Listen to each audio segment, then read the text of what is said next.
একেবারে ছেড়ে দিয়েছি বললে কথাটা ভুল হবে। তবে অনেকটাই কমিয়ে দিয়েছি ভাজাপোড়া খাওয়াটা। সেটা হচ্ছে বাহিরেও খুব একটা খাই না, বাসায়ও খুব একটা এখন বানানো হয় না।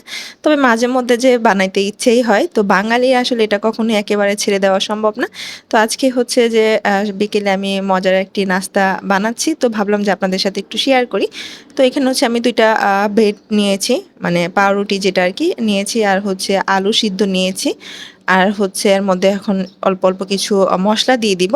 তো কয়েকটা কাঁচামরিচ কুচি দিয়েছি। তার মধ্যে হচ্ছে একটু ভাজা জিরার গুঁড়া, তারপর হচ্ছে যে আ মসলা, হলুদের গুঁড়া, মরিচের গুঁড়া, ধনিয়ার গুঁড়া, তারপরে হচ্ছে বিট লবণ দিলাম। নরমাল লবণও দিয়েছি। তার মধ্যে হচ্ছে যে একটু ভাজা জিরার গুঁড়াও দিয়েছি, অরিগেনো দিয়েছি। দিয়ে খুব সুন্দর করে ম্যাশ করে নিয়ে এটাকে এখন আমি আমার পছন্দ মতো একটা শেপ দিয়ে নিব। সাথে সামান্য চিলি ফ্লেক্স আর কর্নফ্লাওয়ারও দিয়েছিলাম। দিয়ে এখন খুব সুন্দর করে কেটে নিয়ে এখন ডিপ ফ্রাই করে নিয়েছি।